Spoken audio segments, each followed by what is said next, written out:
Bonsoir, bonsoir, chers amis, comment allez-vous? J'espère que vous avez passé une bonne journée de sabbat, bonne matinée de sabbat, que vous êtes tous en bonne condition. Vous savez, le sabbat, c'est toujours un moment spécial de ressourcement, un moment où on se reconnecte avec Dieu et je sais que c'est toujours agréable de pouvoir s'arrêter un instant. Donc, je vous salue fraternellement en Jésus-Christ, quel que soit là où vous êtes connectés. J'ai un salut spécial pour nos frères et sœurs de toute la région du Sénégal, nos frères de la mission du Sénégal, ceux qui sont sur Dakar, nos frères de Point-E, les frères de Bethel avec qui j'étais ce matin, nos frères et sœurs de Yamalai, nos frères et sœurs du Sud, Yagis, Ziguinchor, Sédhiou, Kolda, Medina Yorofula, chacun d'entre vous, nos amis qui se retrouvent du côté de Tambacounda. Je vous salue fraternellement Jésus-Christ et vous savez que nous avons une pensée pour vous, nos frères de LLK, nos frères de Sédhiou, et bien sûr nos amis qui sont à Saint-Louis, ceux qui sont dans le Grand Nord. Bonsoir à chacun d'entre vous. Nous saluons aussi nos amis qui se connectent de plus loin, de la France, de toute la région parisienne, des Antilles françaises, d'Haïti. Nous saluons tous ceux qui sont connectés et ceux qui se connectent sur la plus grande région dans l'Afrique de l'Ouest, au Mali, au Cameroun, en Côte d'Ivoire. Euh, Merci d'être là et que Dieu vous accorde ses grâces et qu'il vous accorde son amour. Ce soir, nous voulons une fois de plus nous connecter avec vous et partager une portion de Sainte Écriture. Nous allons cependant prier pour demander à Dieu ses grâces avant d'aller plus loin. Voulez-vous prier avec moi ce soir, chers amis? Père éternel, nous sommes dans la fin d'un sabbat, une semaine va commencer. Nous voulons nous confier à toi. Nous avons vraiment besoin de toi plus que jamais. Merci de contrôler ce moment, de pouvoir maintenir le flux, que tout se passe au mieux. Garde-nous dans ta paix. Guide-nous, parle à nos cœurs, je te prie, Seigneur, au nom de Jésus. Amen. Amen. Chers amis, nous voulons vraiment vous souhaiter à tous une très bonne semaine en Jésus. Nous commençons ce soir notre 79e jour de cheminement avec Dieu autour de ce temps des 100 jours de prière, une initiative de la Conférence générale qui rassemble l'Église, qui rassemble son peuple, afin de nous donner l'opportunité d'aller plus en profondeur. Vous savez, nous avons tous notre vie de dévotion personnelle, mais parfois il faut aller plus en profondeur et rechercher la substance que Dieu peut nous accorder. Et nous voulons vraiment remercier Dieu de ces moments qu'il accorde à chacun d'entre nous. Ce soir, je voudrais vous inviter à vous pencher avec moi sur le texte qui est tiré du livre du prophète Jérémie, au chapitre 17, et le verset pour ce soir, c'est le verset 14. Jérémie, chapitre 17 et le verset 14. Vous connaissez le prophète Jérémie, certains l'appelaient le prophète qui aimait pleurer. Il a d'ailleurs écrit le livre des Lamentations de Jérémie. C'est un prophète avec une très grande sensibilité qui est arrivé à un moment particulier de l'histoire des enfants d'Israël, alors qu'ils avaient rejeté Dieu et qu'ils devaient subir le châtiment de leur désobéissance et partir en déportation à Babylone.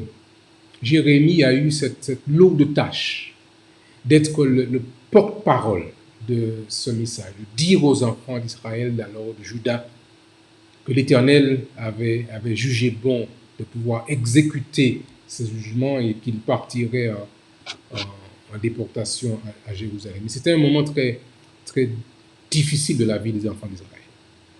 Et au chapitre 17, Jérémie reçoit une parole. Alors, quand vous lirez à la maison, je vous invite à lire les paroles de ce prophète. Depuis le chapitre 16, il reçoit une parole de l'Éternel qui lui rappelle un petit peu ce qu'il devait dire à ce peuple. Il avait même été conseillé à Jérémie de ne pas prendre de femme, de rester célibataire parce qu'il allait vivre des moments tellement intenses qu'il ne pourrait pas gérer une situation de vie familiale normale. Et puis, il reçoit ce message qui était lourd à porter, un message très, très intense à transmettre à ses frères, à ses sœurs, au peuple des enfants d'Israël. Mais parfois, vous savez, le messager n'a pas le choix. Quand il reçoit un message de Dieu, il doit le transmettre, il doit le porter. Vous et moi, nous avons reçu aussi un message qui a cette même teneur, annoncer au monde que l'heure du jugement est venue. Et parfois, c'est difficile de pouvoir dire au monde que, écoutez, tout n'est pas beau, que nous sommes dans un temps de crise et que petit à petit, l'Esprit de Dieu se retire sur la terre. Et nous avons reçu cette mission d'annoncer au monde que nous sommes entrés dans le temps du jugement. Depuis 1844, selon le calendrier prophétique, nous entrons dans une autre période de temps précis où le Christ va changer de phase de son ministère dans le sanctuaire céleste. Et vous avez, vous et moi, reçu en tant que peuple de Dieu une mission spéciale. Mais voilà ce que va dire Jérémie au verset 14. Vous savez, dans ce message qu'il reçoit, Jérémie, à des moments, il s'arrête et il crie à Dieu, il prie pour demander à Dieu de pouvoir lui accorder sa grâce. Et voilà ce qu'il dit au verset 14. Nous prions pour que la connexion se passe au mieux. Je sens que ça varie, mais nous pouvons compter sur Dieu. Jérémie dit, c'est verset 14. Guéris-moi, Éternel, et je serai guéri. Sauve-moi, et je serai sauvé, car tu es ma gloire. Alors, pour bien comprendre cette exclamation, cette prière que fait monter Jérémie, il faut peut-être lire les versets préliminaires pour que nous comprenions que Dieu était en train de dire un message qui est tellement fort et que Jérémie est lui-même oppressé par l'information qu'il transmet. Au verset 5, par exemple, du même chapitre de Jérémie, nous lisons ce qui suit. « Maudit soit l'homme qui se confie dans l'homme, qui prend la chair pour son appui et qui détourne son cœur de l'Éternel. » Donc voici le message que Jérémie doit porter. Il continue au verset 9. « Il est comme un misérable dans le désert et il ne voit point arriver le bonheur. Il habite les lieux brûlés du désert et une terre salée et sans habitants. » Et puis, l'autre côté, l'autre versant de cette réalité que devait faire face le peuple de Juda, il est dit au verset 7, « Béni soit cependant l'homme qui se confie dans l'Éternel et dont l'Éternel est l'espérance. » Il va même jusqu'à dire au verset 9, « Le cœur est tortueux par-dessus tout et il est méchant. Qui peut le connaître? » Voici la réalité de l'homme d'une manière générale. C'était la situation, la condition du peuple des enfants d'Israël. Alors c'est aussi, nous le comprenons, chers amis, c'est aussi la réalité actuelle. Moi l'Éternel, Jérémie dit encore au verset 10, « Moi l'Éternel, j'éprouve le cœur, je sonde les reins pour rendre à chacun selon ses voies, selon le fruit de ses œuvres. » Très bientôt, chers amis, la réalité du jugement de Dieu sera évidente pour l'humanité entière. Comme une perdrix, il dit encore au verset 11, comme une perdrix qui couvre des œufs qu'elle n'a point pondus, tel est celui qui acquiert des richesses injustement. Au milieu de ses jours, il doit les quitter. Et à la fin, il n'est qu'un insensé. Il est un trône de gloire, élevé dès le commencement. C'est le lieu de notre sanctuaire. 3. Qui est l'espérance d'Israël, ô Éternel, tous ceux qui t'abandonnent seront confondus. Ceux qui se détournent de moi seront inscrits sur la terre, car ils abandonnent la source d'eau vive, l'Éternel. Voici le constat que fait le prophète. Ceux qui abandonnent l'Éternel, hélas, devront faire face à leur châtiment. Ceux qui se sont détournés de lui seront inscrits sur la terre, car ils abandonnent la source d'eau vive. Source d'eau vive, l'Éternel. C'est Dieu qui est la source de la vie, chers amis. Et dans le temps dans lequel nous sommes, dans ce temps de Covid-19, dans le temps de ce coronavirus, vous et moi, nous avons besoin de redonner à Dieu la place qu'il mérite. Et vous comprenez pourquoi il est important pour nous, dans ce temps de la fin, de nous tourner vers Dieu et de pouvoir crier à lui. En effet, le prophète qui doit transmettre un tel message fait appel à Dieu pour lui-même. Quand il dit « Guéris-moi, Éternel », nous reconnaissons son état. « Je serai guéri, sauve-moi, et je serai sauvé, car tu es ma gloire. » La version de la Bible, la traduction Martin, dit ce texte de la manière suivante: « Éternel, guéris-moi, et je serai guéri. Sauve-moi, et je serai sauvé, car tu es ma louange. » Mes chers amis, au-delà de la situation de la maladie physique, il y a une maladie qui est encore plus grave. C'est la maladie du péché, la maladie de l'âme, la maladie spirituelle. Et vous et moi, nous devons bien sûr demander à Dieu la guérison physique pour nos soucis, pour nos petits bobos, pour nos affections physiques. Mais il y a au-delà de la maladie physique une maladie qui est encore plus grave, avec un plus grand risque. C'est la vie éternelle. Le paralytique trouve en Jésus la guérison de l'âme et du cœur, bien sûr. Avant que la maladie physique puisse être guérie, le Christ devait apporter le repos de l'esprit et purifier l'âme du péché. Cette leçon, et là je cite pour vous le livre Ministère de la guérison à la page 60, cette leçon ne doit pas être négligée. Il y a aujourd'hui des milliers de gens qui souffrent de maladies physiques et qui, comme le paralytique, soupirent après ces paroles. Tes péchés te sont pardonnés. C'est vrai qu'ils souffrent de maladies physiques, mais au-delà de la situation de l'état physique du corps, il y a quelque chose qui affecte leur âme. Et le corps est souvent la conséquence de l'état de l'âme. Et beaucoup ont besoin d'entendre cette parole. Tes péchés te sont pardonnés. Vous savez, chers amis, le fardeau du péché, avec son inquiétude et ses désirs insatisfaits, est à l'origine de beaucoup de maladies. Beaucoup de personnes auront des affections du corps qui sont provoquées par l'état de l'âme, l'état de l'esprit. Alors certains vont l'appeler maladie psychosomatique, mais nous croyons, chers amis, que l'état spirituel de l'homme va avoir un impact sur sa réalité physique. Ces personnes, ils ne peuvent trouver aucun repos tant qu'ils ne viennent pas au médecin de l'âme. Alors votre médecin traitant va pouvoir vous soigner le corps. Mais quand il s'agit de soigner l'âme, il n'a pas les compétences. Il n'est pas capable, il n'y a aucun médicament, aucun cachet, aucune injection qui pourra guérir l'âme. Le repos de l'âme qui vous permet de pouvoir vous endormir en paix. Ça, personne ne peut le faire, Dieu seul peut le faire. La paix que lui seul peut donner restaurera la vigueur de l'esprit et la santé du corps. Et vous comprenez pourquoi il est important qu'aujourd'hui, maintenant, vous et moi, nous puissions nous tourner vers le Dieu qui guérit, le Dieu qui sauve, le Dieu qui restaure. Nous avons besoin de lui.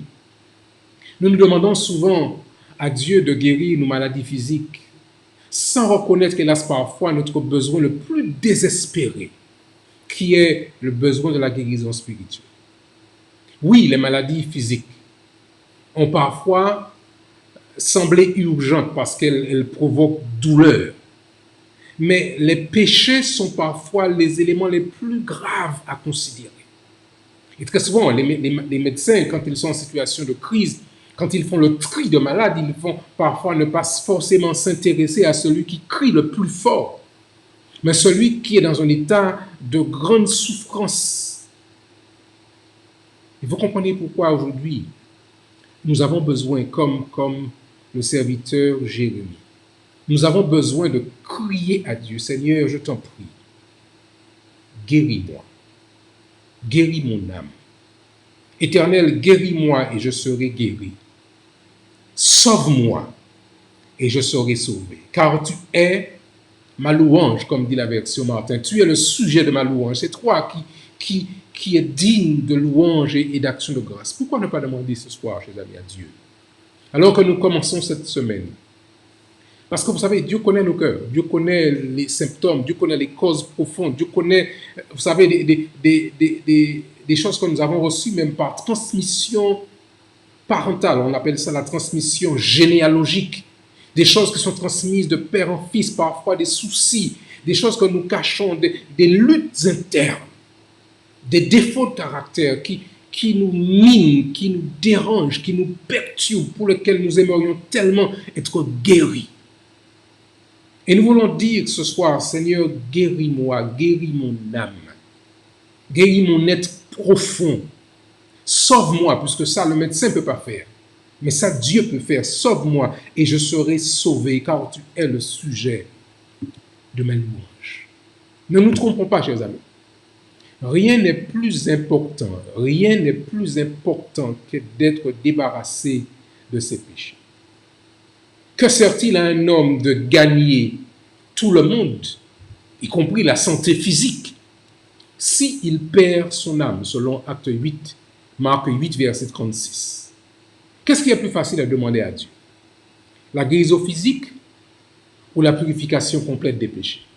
Qu'est-ce qui est plus facile? D'ailleurs, quand le Christ a dit à cet homme, va en paix, tes péchés sont pardonnés, les hommes étaient surpris. Comment qui est-il celui qui peut pardonner même les péchés? Mais le Christ a le pouvoir de pardonner nos péchés. Il a le pouvoir de nous renvoyer libres de toute condamnation. Pouvoir de nous aider à surmonter nos péchés préférés, nos tendances naturelles, ce qui nous colle à la peau. Alors ce soir, nous voulons vraiment demander à Dieu d'intervenir alors que nous sommes déjà à la fin de ce temps que nous partageons ensemble.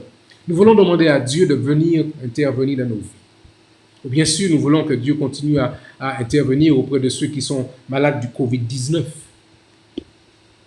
Mes chers amis, au-delà du Covid-19, il y a une maladie qui est encore plus grave, une pandémie qui affecte la terre entière, qui affecte les hommes de la tête aux pieds, qui affecte les grands, qui affecte les petits, qui affecte les dirigeants, qui affecte les indigents, qui affecte tous les hommes. C'est la maladie du péché. Et nous voulons demander, Seigneur, de venir nous sauver, de nous accorder le pardon de nos péchés. Prions pour la guérison spirituelle du péché de l'égoïsme, du péché de l'orgueil. Prions pour tous ceux et celles qui sont encore esclaves à une habitude, une addiction qu'ils ont développée. Parfois c'est la cigarette, parfois c'est l'alcool, parfois c'est la drogue, parfois c'est la pornographie, parfois c'est le jeu. Et vous avez toutes sortes, d'autres sont accros au sucre, d'autres sont accros à la cigarette, toutes sortes de choses qui nous empêchent de pouvoir être libres. Or, ce que Dieu veut, c'est que nous soyons libres. Il dit bien dans sa parole, si le Fils vous a franchi, vous serez réellement libres. D'autres se sentent coupables de péchés commis dans le passé, d'actions mauvaises qui auront été faites.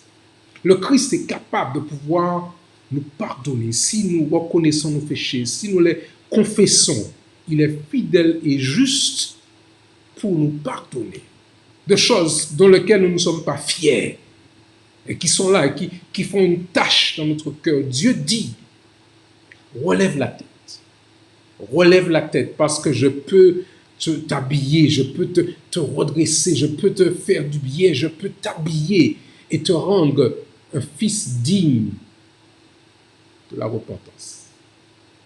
Il y a des actions d'évangélisation qui ont commencé et qui vont continuer, en particulier avec la radio adventiste mondiale AWR. Plusieurs personnes ont pu visionner ces actions qui ont été faites et nous voulons prier pour que Dieu touche ces multitudes par le biais d'Internet. Mais nous voulons prier pour que Dieu fasse encore un travail, alors que dans ces derniers jours, nous voulons redoubler d'ardeur par rapport au plan d'évangélisation en ligne. Ici au Sénégal, nous prévoyons le 5 juillet de commencer une série de conférences en ligne afin de pouvoir porter l'évangile. Nous avons besoin que Dieu nous accorde encore la directive, la clairvoyance pour que tout soit mis en place. pour que des hommes, des femmes, de chez eux étant, avec leur téléphone, se connectent et entendent parler du message de Jésus-Christ.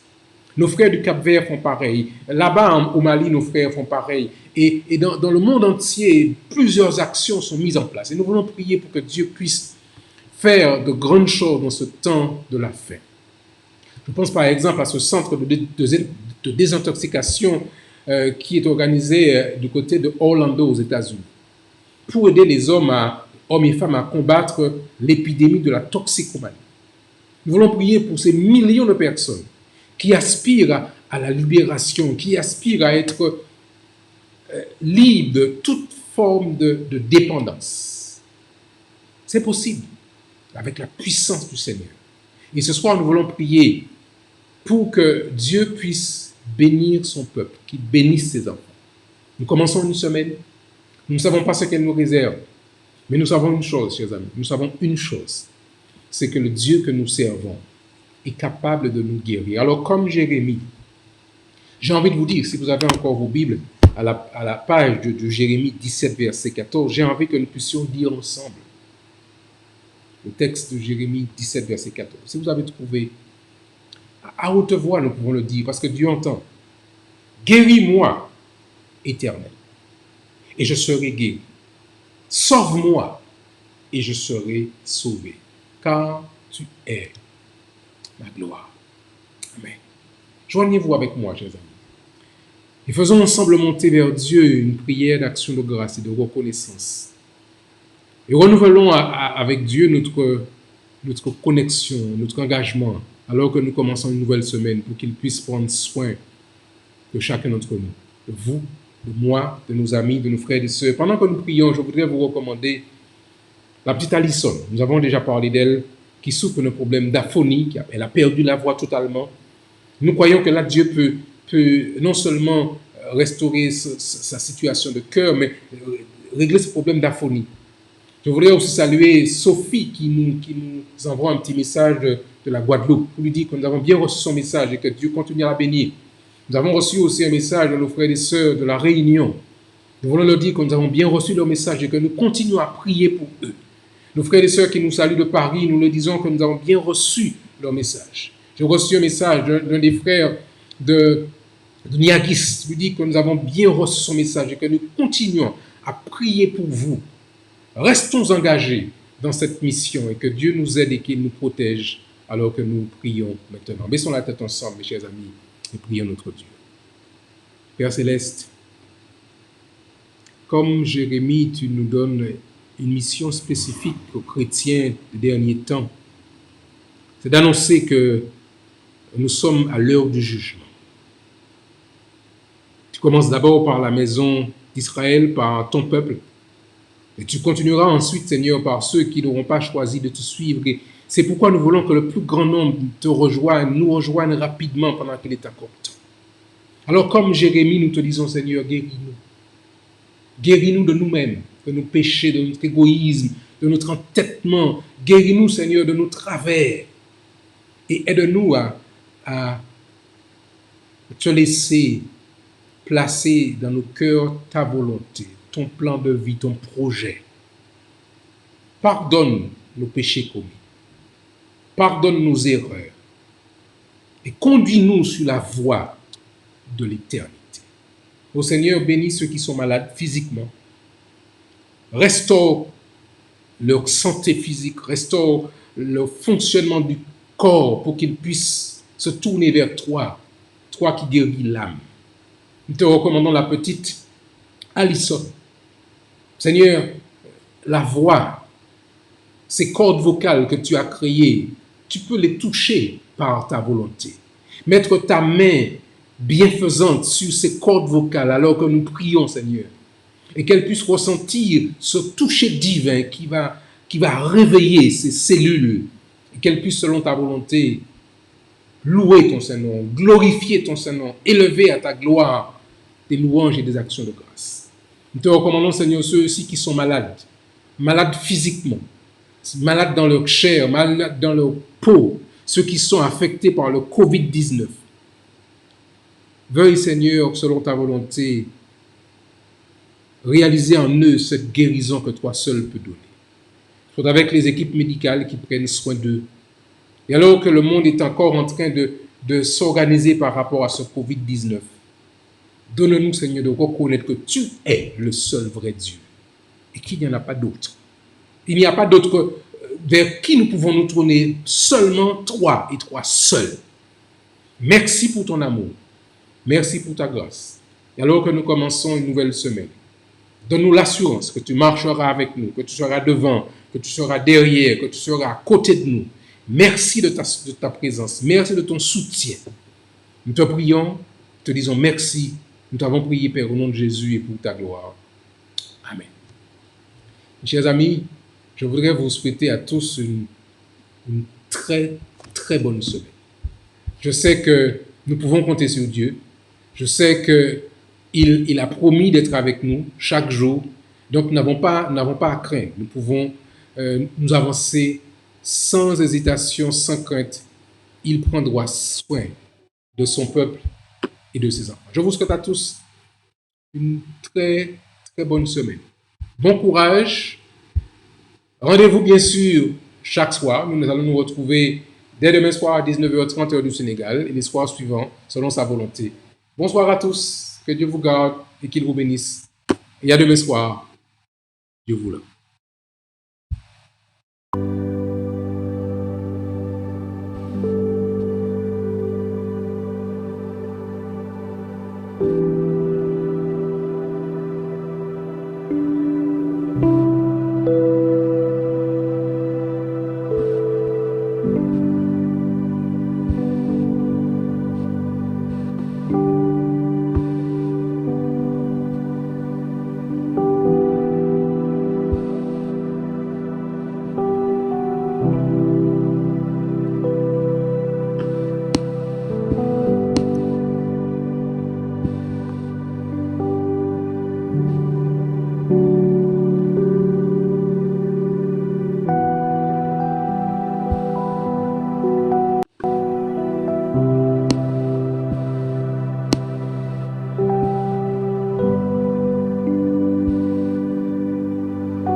Thank you.